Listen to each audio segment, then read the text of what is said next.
subax walba markaan soo kaco waxaan sameeyaa jimicsi. waxaan soo kacaa waqti hore.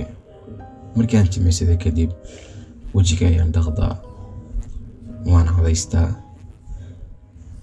kadibna quraacdeeda ayaan diyaarsadaa oo sidaas ayaan ku quraacdaa. run ahaantii aniga digirta aad iyo aad ayaan u jeclahay. runtii aad iyo aad ayaan u jeclahay. hooyayaaba waxay igu dhihi jireen qudaarta caafimaadka ay u fiican tahay, balse laakiin taas uma malaynayo inay run tahay.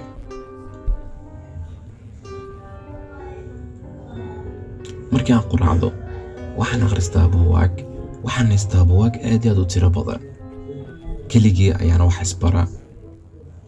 markii waxaan isbara kadib xiisada aan dhamaysto waxaan soo istaagaa balkoon ee guriga.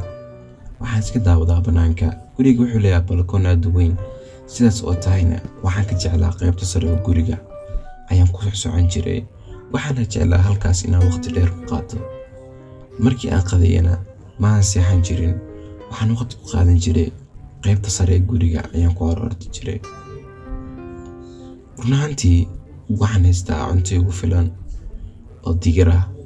celcelis ilaa 2 sano soo socoto way hay kartaa. cunto aad u tiro badan ay taala. waxaan bartay sida loo dhaqaaleeyo biyaha.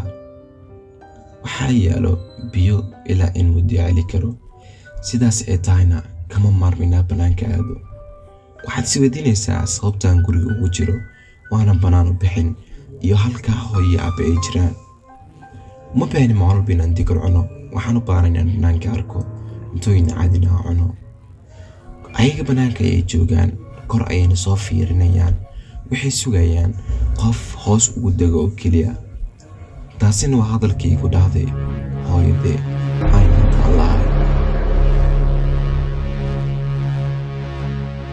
haddii ay tahay marka kugu guraysa channel ku soo booqato ha ilaamin inaad subscribe saarto, muuqaalkana like taala garab wane.